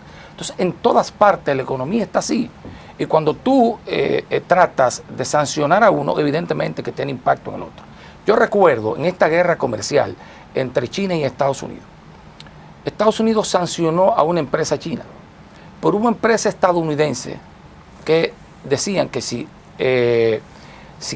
sancionaban a China, muchas de las partes para ensamblar sus productos no llegarían y por lo tanto tendrían que cerrar. Entonces es un mundo interdependiente y las sanciones cada día son más difíciles y más complejas. Te puedo poner un ejemplo ahí, Manolo. Un análisis que hacía ya precisamente cuando se hacía la negociación del Acuerdo de Libre Comercio con Estados Unidos en una empresa local que produce refrigeradores, que produce neveras comerciales. Una nevera comercial, uno de los modelos era la que menos partes tenía, eran 101 componentes diferentes que venían de 37 países diferentes. Es así. Entonces hay que tomar en cuenta si esto ocurre con una nevera que es, digamos, un exhibidor para bebidas, que no ocurre con productos mucho más sofisticados. Pero viene de más lejos. Cuando el conflicto comercial, no sé si lo recuerdan, de Bush padre, con Japón, hubo una sanción a Japón. Pero ocurre que los ascensores OTI que se fabrican en los Estados Unidos, la mayoría de las componentes eran japoneses. Y hubo inmediatamente que dejar sin efecto la sanción. Entonces, ese es el mundo al que estamos asistiendo hoy. Por lo tanto, cuando tú asumes iniciativas para sancionar a un país, evidentemente que tiene efecto hasta en el propio país que promueve la sanción. Claro. Yo quisiera retrotraer un poco a la pregunta inicial de qué va a pasar con el orden, ¿verdad?, establecido, los organismos multilaterales. Yo quisiera repetir algo aquí que tengo un mes diciendo desde que arrancó este conflicto. La geopolítica ni tiene corazón ni tiene sentimientos. ¿Qué tiene? Intereses. A la geopolítica no le importa el hambre. Se hizo a coro esta respuesta. A la geopolítica le importan los beneficios que genera el hambre. A la geopolítica no le importan los muertos. A la geopolítica le importan los beneficios que generan los muertos. Tú hablabas de si genera riqueza. Bueno, el Instituto de Investigación de Estocolmo, el CIPRI, ha definido que los conflictos bélicos, la industria armamentística moviliza cada año 2.5 billones de dólares cada año. Y que el conflicto por completo, la industria, entiéndase, desplazamiento de personas, refugiados, medicinas, todo ese conglomerado, estamos hablando de 4.75 trillones de dólares cada año, solo por conflictos. Eso está claro que eso, después de la industria farmacéutica, es el negocio más poderoso del mundo. O sea, que es importante para algún sector mantener activos los conflictos. Manolo lo describió perfectamente. O sea, Estados Unidos se ha constituido no solamente en una potencia política, sino en una potencia promotora de conflictos como mecanismo de recepción de grandes riquezas. Y como no lo ha hecho en su territorio, eso le ha generado convertirse en el taller del mundo. Eso pasó en la Segunda Guerra Mundial. Entonces, ¿qué pasa con los organismos? Miren, señores, probablemente yo soy la única persona, con el permiso de mis compañeros, que se ha referido a esto. Señores, y que me disculpen las personas que tienen esa condición, para mí el secretario general de la ONU se ha convertido en un primo que viene a un matrimonio del campo, viene para la capital. Ajá, explícame. Un matrimonio que pelea mucho. Cuando esas dos personas están peleando, como él está ahí en esa condición, él dice, pónganse de acuerdo, no peleen, porque si no se puede a favor de la dama ni del caballero, lo van a sacar. Fíjense todos los pronunciamientos de este señor. Tú dices, bueno, la ONU ha tratado, pero ¿qué ha hecho? ¿Por qué ha pasado eso? Nadie se ha preguntado por qué. Porque sencillamente, señores, este señor no está dispuesto a jugarse su reelección en la que él está. Porque para usted reelegirse como secretario general de la ONU, es fundamental no tener la objeción de algún consejero permanente. Oigan bien, por eso él ha tratado de quedarse en el centro. Queremos la paz, queremos armonía, pero no te enfrento. Que es el papel que debería estar jugando la ONU en este momento. ¿Por qué, señores? Miren, esto que ha hecho Putin es el mayor desafío que se ha generado al orden establecido después que estamos en la globalización. Yo, por ejemplo, no soy de los que compro el discurso de la multipolaridad. Yo creo que estamos en pleno desarrollo de la escuela de los espacios jerarquizados del globo terráqueo de Samuel Cohen. Eso en esencia es lo que se llama geopolítica del caos. ¿Por qué? Miren qué simple. Esto no importa lo que pase. Tiene que sobrevenir una reconfiguración de la composición del Consejo de Seguridad. O sea, a pesar de que eso está compuesto por 15 miembros, en la práctica ahí controlan 5 países. Exacto. Eso, o sea, eso tiene que ampliarse obligatoriamente, que va a pasar ahora. Segundo, tiene que venir una reconfiguración de hasta dónde llega la legitimidad de tu derecho. O sea, tú no puedes ser pirómano y al mismo tiempo bombero. O sea, no puede ser que hoy la ONU, el Consejo de Seguridad, no tenga la posibilidad de evacuar una resolución armando una fuerza de paz o lo que fuera para enfrentar a Putin, porque Putin él mismo tiene el derecho al veto. O sea, él mismo tiene la capacidad de impedir lo que vayan a hacer en contra de él. Imposible. Eso tiene que redefinirse a partir de este conflicto. Por eso yo he hablado que no hay espacio para una guerra a gran escala dentro de la lógica, porque él tiene la posibilidad de impedirla con su derecho al veto, y lo ha ejercido totalmente. Tercero, esto va a tener que redefinir el modelo que existe de financiamiento de los organismos multilaterales, sobre todo la ONU. Sumamente interesante ese Señores, punto. ¿por qué, señores? Porque son esos mismos bombarderos los que sustentan económicamente a través de sus cuotas a la ONU. Sí. Entonces, por eso ellos no enfrentan a esos... Ustedes no recuerdan lo que pasó en Irak, señores. Una resolución de la ONU impidiendo y prohibiendo a Estados Unidos ir para Irak, y sencillamente cogieron eso, lo convirtieron en papel de baño e invadieron a Irak. E hicieron lo que les dio la gana allí, porque eso estaba definido. Entonces, todo esto va a tener que traer una reconfiguración del orden geopolítico global y de los organismos multilaterales que están llamados a preservar la paz en el mundo, que no lo están haciendo, la verdad es que no. Son organismos obsoletos, propios de un modelo de Guerra Fría, que ya no existe hace mucho tiempo, y además de eso, yo pienso, porque hablaba de un mundo que no acepta un mundo multipolar, por lo siguiente. Un mundo multipolar es un mundo donde controlan más de dos, pero tienen que estar identificados. Hoy no podemos decir eso. Por ejemplo, cuando tú ves a un país pequeño, literalmente pequeño, como Corea del Norte, Estados Unidos se para en la ONU y dice, yo creo que ustedes tienen armas de destrucción masiva. Y le dice Kim Jong-un, nosotros no somos Irak, tenemos, y si tú quieres probar, coge para allá para que tú veas. O sea, en un mundo multipolar donde haya actores definidos que controlan el mundo, ¿puede pasar eso? O sea, en un mundo multipolar puede aparecer ese señor, le prohíben y prueba un arma nuclear de hidrógeno por su cuenta. Puede aparecer hoy, por ejemplo, la India probando un armamento nuclear hipersónico. Puede decir, por ejemplo, Pakistán, que vive en conflicto permanente, tenemos armas nucleares. Puede Israel, que es mucho más pequeño 2 veces que República Dominicana, tener armamento nuclear. Imposible. O sea, estamos hablando de un mundo apolar, donde hay un descontrol total, donde los propios organismos multilaterales están de manos cruzadas, y evidentemente yo pudiera quedarme en el centro, en la tesis de Manolo, cuando él dice, Putin ha acelerado el proceso, qué bueno que lo acelera. Yo quizás no digo qué bueno, porque hay personas que están perdiendo la vida y eso siempre es doloroso. Ahora, de que esto debía venir, una reconfiguración de este orden debía venir, porque la verdad es que estamos de brazos cruzados, y como decía Guarocuya, los países más pequeños, que lo único que tenemos y que producimos nosotros son materia prima para un coprológico, es de lo único que tenemos, somos los que sufrimos en realidad. Somos los que más afectados nos vemos, porque dependemos de todo, señores. Miren, esa guerra afecta a Europa en términos económicos de manera considerable. Gran parte del turismo dominicano depende de Europa. O sea, quien que esté afectado económicamente en medio de un conflicto va a coger dinero para coger por risol. Yo quiero que ustedes me digan, ¿quién que tenga un conflicto armado en su zona de influencia va a coger dinero para enviar una remesa? Imposible. O sea, todos nos vemos afectados. Ojalá que esto llegue a feliz término en el menor tiempo posible. Alfredo. Yo pienso que hay un punto, hay algo que perdemos de mirarlo, de visión.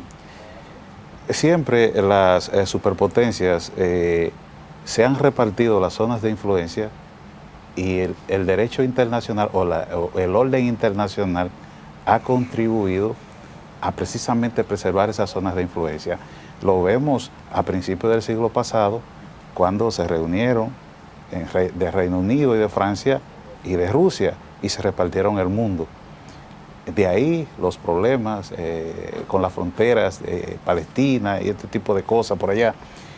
Y se repartieron África y Medio Oriente. Rusia no llegó a tomar parte que le correspondía a Turquía. Estoy hablando de los acuerdos Sykes-Picot. le correspondía a Turquía y porque estalló la revolución de los bolcheviques, Rusia no llegó a tomar su posesión que le correspondía. Como bien expresaban los compañeros, el orden actual, el orden vigente, es un resultado de la Segunda Guerra Mundial establecido por las potencias que salieron triunfantes de aquel conflicto. Hoy, obviamente, hay una serie de potencias regionales que están desafiando ese orden global. Y ahí tenemos a la República Islámica de Irán en Medio Oriente, con su guerra de influencia con Arabia Saudita. Y tenemos diferentes conflictos alrededor del mundo. Como decía el profesor Manolo, me parece que ahora mismo hay cerca de 60 o 70 conflictos. 66. ¿Cuánto? 66, Así según es. la misma Organización Así de las es. Naciones Unidas, sí.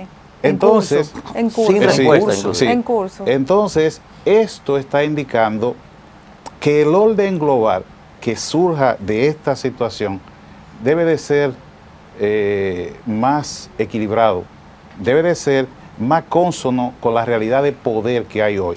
¿Por qué? Porque vuelvo, como mencionaba el profesor Manolo, como mencionaba Manuel, Estados Unidos jugó en dos guerras que tuvieron como escenario Europa y que afectaron a Europa y que Europa sabe lo que es una guerra, pero Estados Unidos no. Pero ese Estados Unidos hoy, que luego que implosionó la Unión Soviética, quedó como una potencia unipolar, como una hiperpotencia, ese Estados Unidos no es el que existe hoy, puesto que cuando una superpotencia tiene que pensar en el presupuesto para hacer valer sus líneas rojas, indica que hay problemas. En ese sentido, lo preocupante aquí es no tan solo qué orden pueda surgir, sino algo que dijo el profesor Manolo ahorita y fue que Biden había dicho que está surgiendo un nuevo orden global y Estados Unidos debe dirigirlo. Entonces, obviamente que esto plantea un tremendo problema, puesto que tú tienes otras superpotencias y tienes otros actores poderosos que están desafiando ese poder y esa autoridad. Entonces, esto pone como no tan fácil el establecimiento de un nuevo orden que represente de manera equilibrada eso que se está dando en el Consejo de Seguridad de Naciones Unidas, porque nosotros no hemos mencionado a un actor muy importante que hay aquí, que está tras bastidores, que es China. China, si bien tiene una alianza con Rusia, también es cierto que sus intereses geopolíticos coliden con los de Rusia en algunas esferas de influencia. Entonces, si bien China ha estado llamando a Estados Unidos a que Rusia tiene razón, que la OTAN y Estados Unidos no han respondido sus imperativos, su demanda de seguridad, hay que recordar que ahora mismo lo une a China y a Rusia su rivalidad con Washington, pero históricamente son dos rivales geopolíticos. Entonces, la visión de Rusia le conviene un occidente caótico, un occidente en caos, pero la influencia de China es a través del comercio, por tanto, no le conviene un occidente caótico. Además, Ucrania es una de las puertas de entrada de ese proyecto, ese gran proyecto geopolítico de Xi Jinping, que mi hermano Manuel Cruz dice que es uno de los más grandes estadistas que hay actualmente, y yo estoy de acuerdo que sí. Ese es su gran proyecto geopolítico y tiene en Ucrania una de las puertas de entrada a Europa. Entonces, como se ve, la franja y la ruta. La franja y la ruta de la seda, Exacto. que es su gran proyecto geopolítico. Entonces, como se ve, esa relación que se ha trenzado entre Rusia y China, en algún momento, en alguna parte del trayecto, genera conflicto. ¿Por qué? Porque la actuación que ha hecho Rusia hoy entra en conflicto directamente con la narrativa china de que los países son soberanos y tú no puedes andar invadiendo países soberanos. Y además no se pone contenta cuando tratan de relacionar a Ucrania con Taiwán, porque en su relato Ucrania es un país independiente y soberano, pero Taiwán es una provincia rebelde. Por tanto, a la corta o a la larga, por arriba, por abajo y por el medio, entre Rusia y China, más tarde que temprano, tiene que romperse la unidad. Y esto no es tan cómodo. Entonces, eso obliga a, porque de pronto tal vez uno quiere que China tome una posición clara, pro-rusa o pro-occidente. Bueno, obviamente China no está tomando la decisión que nosotros queremos, pero acorde a sus intereses, que no la tiene tan cómodo, está jugando como una carta independiente.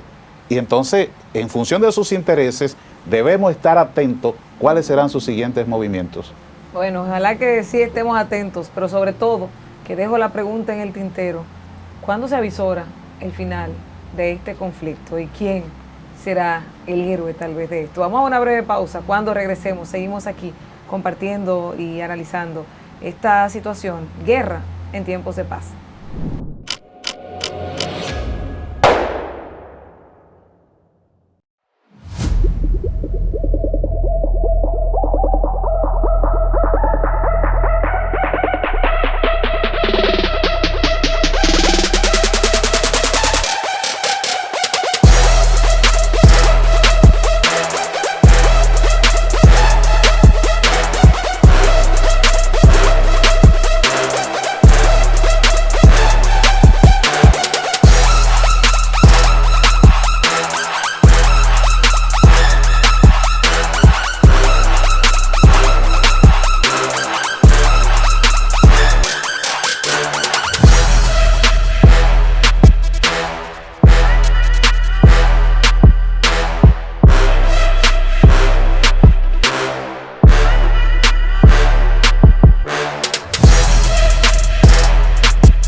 Señores, muchísimas gracias por continuar con nosotros en el desarrollo de este análisis, este panel, Guerra en tiempos de paz. Y creo que hemos abordado casi todos los temas.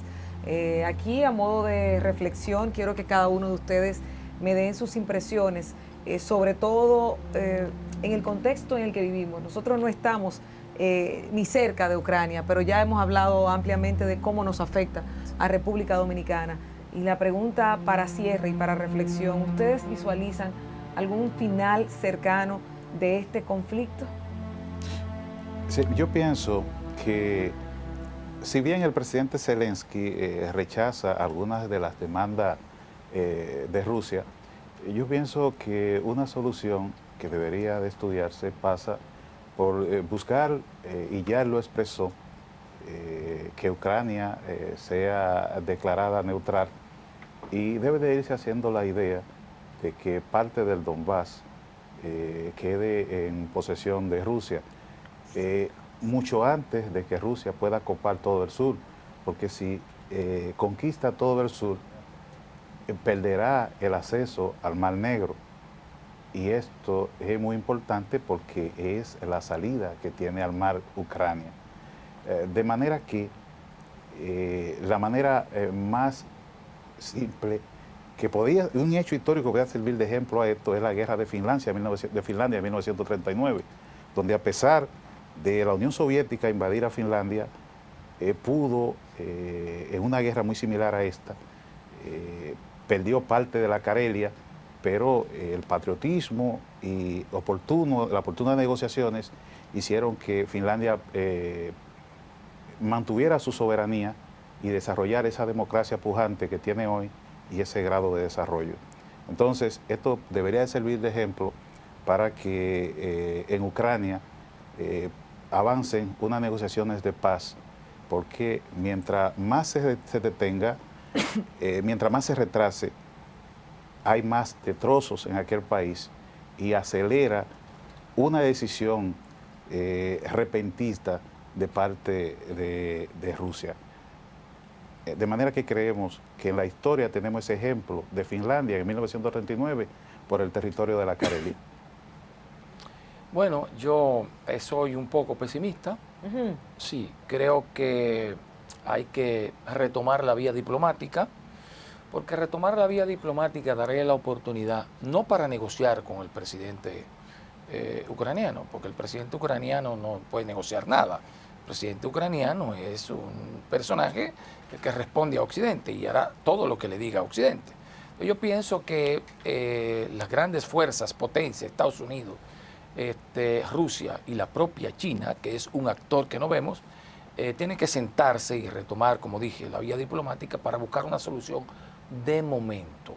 Porque el tema de la recomposición geopolítica global está ahí y no termina ese escenario con el escenario de Ucrania. Es posible que más adelante, aunque se busque una solución ahí, el escenario sea otro. Así es. Mariet.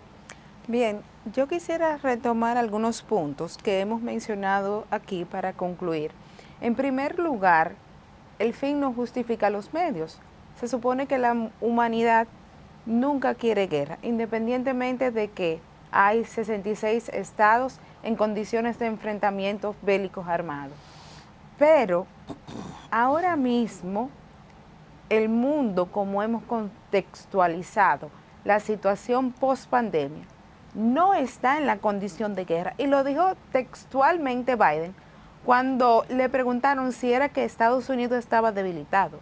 Evidentemente lo está, pero él dijo una respuesta salomónica. El mundo de hoy en día no es el mundo de 80 años atrás.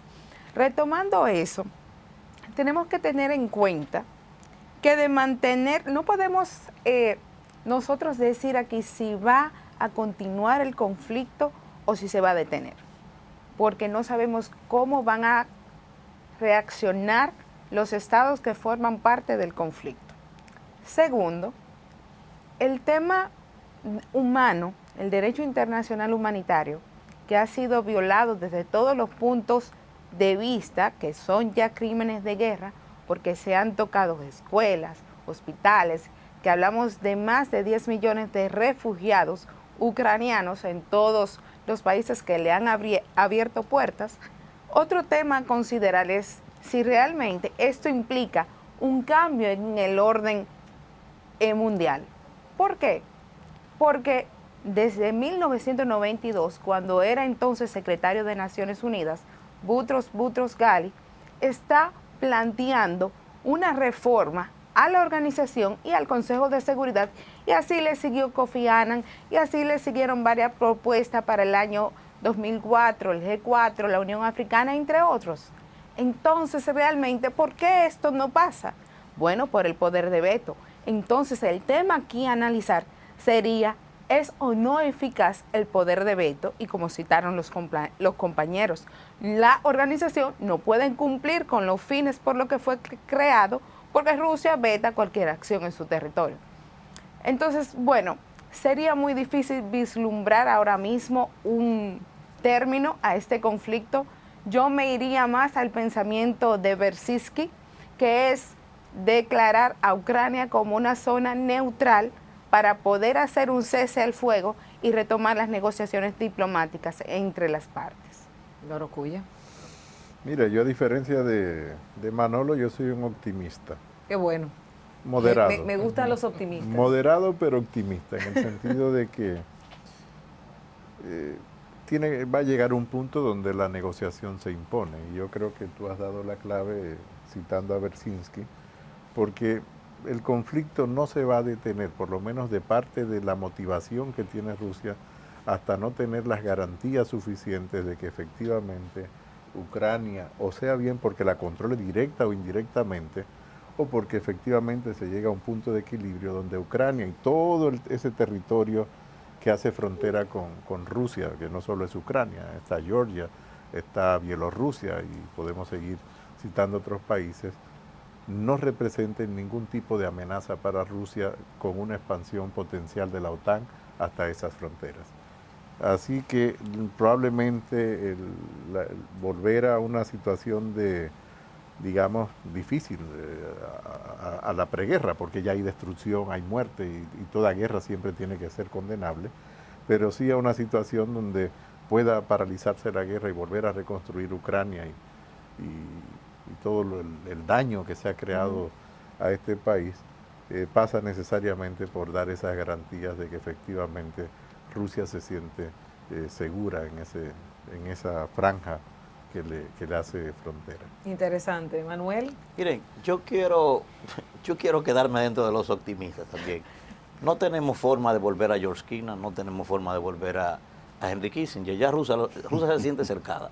O sea, ahora, independientemente de eso, la geopolítica tiene una dinámica natural, que son los grandes conflictos, las conversaciones para subsanar esos conflictos y después los grandes acuerdos. Aquí está el conflicto. Están las conversaciones, uno por lógica presume que en algún momento deben venir ese gran acuerdo. ¿Cuándo? No sabemos. ¿Hasta dónde se va a prolongar esto? Tampoco lo sabemos. Ahora, yo que sí quisiera hacer un ejercicio lutherkiniano para concluir esto. Y es decir, que ojalá, independientemente de los intereses, independientemente de que algunos países son más ricos que otros, de que algunos países tienen mayores posibilidades que otros, yo sí creo que podemos llegar, no sé si eso es un sueño probablemente, ojalá que en algún momento podamos entender que dentro de la diversidad y dentro del consenso, el único anhelo real que debe tener todo ser humano es vivir en paz. Ojalá que eso se pueda impregnar, interiorizar en el subconsciente de cada ser humano en todo el mundo. Pienso que no hay nada más importante para la vida de un ser humano que poder vivir en paz. Realmente, y sobre todo el clima de paz que vivía el planeta, a pesar de esos conflictos que muchas veces no son tan mediáticos globalmente como este que se está desarrollando. Loreni, queremos paz. Loreni, claro. Mi pesimismo no quiere decir que yo tengo la esperanza de que ocurra. O sea, sí, yo quisiera una solución, pero el pesimismo es porque todavía con Ucrania no se resuelve el conflicto geopolítico global. Siguen otros latentes. Claro, no ese es otro tema. Y eso, claro es interesante, sí.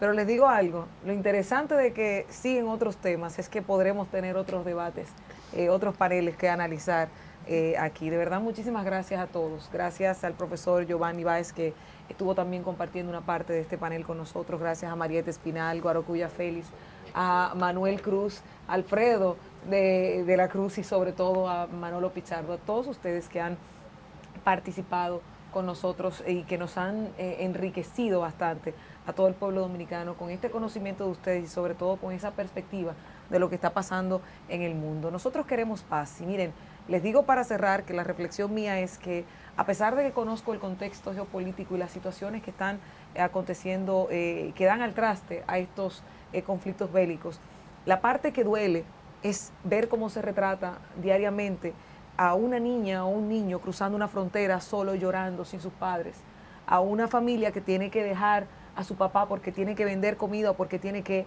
ir a la guerra, a luchar porque su país se lo obliga, a una mujer después de que ha sido bombardeado un hospital y que esa mujer embarazada se la lleva en una camilla y 2 días o 3 días después fallece junto con su criatura.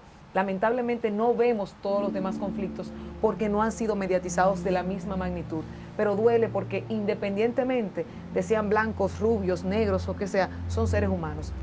Y es eso lo que nosotros no quisiéramos que se siga expandiendo. Ojalá que este conflicto entre Rusia y Ucrania pueda cesar, que haya un alto al fuego, porque le conviene a todo el planeta, a pesar de la industria que sí se beneficia de esto. De verdad, muchísimas gracias.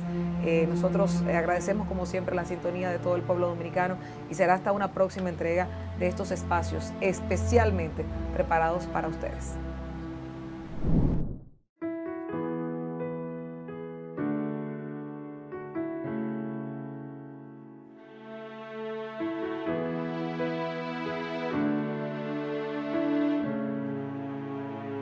No hay razón ni motivos para regresar al dolor, y más cuando creíamos superar lo peor, cuando creíamos parte del pasado, las bombas y misiles, las amenazas y alertas nos llenaron de terror. Ver familias separarse, amores distanciarse, lágrimas derramarse. Queremos la paz, pedimos paz, exigimos paz, por poder y ambición.